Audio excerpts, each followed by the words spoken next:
Household dust is a common problem in many homes, and it is often a source of irritation for people with allergies and respiratory problems. But what exactly is household dust, and where does it come from? One surprising fact is that a significant portion of household dust is made up of dead skin cells.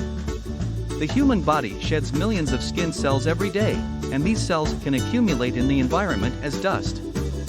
The outermost layer of our skin, known as the stratum corneum, is made up of dead skin cells that are constantly shedding and being replaced by new cells. In fact, we shed about 30,000 to 40,000 skin cells every minute, which adds up to around 1 million cells per day. While skin cells are a major component of household dust, they are not the only one. Dust can also contain a wide range of other materials, such as pollen, pet dander, insect waste, and fibers from clothing and furniture. Dust can also contain particles from the environment, such as soil, sand, and pollution. In addition to being a nuisance, household dust can also pose a health risk. When we inhale dust, we can be exposed to a range of potentially harmful substances, such as allergens, toxins, and pathogens. For people with allergies and respiratory problems, such as asthma, exposure to dust can trigger symptoms and exacerbate their condition. To minimize the amount of dust in your home, there are several steps you can take. One of the most important is to regularly clean your home, including vacuuming carpets and upholstery, dusting surfaces, and washing bedding and linens.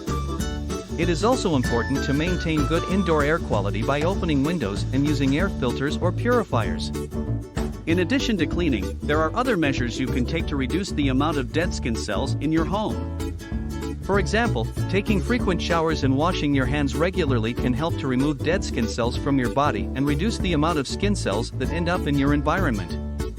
It's also important to note that the amount of dead skin cells in your home can be influenced by a range of factors, such as the number of people living in the home, the level of activity in the home, and the climate.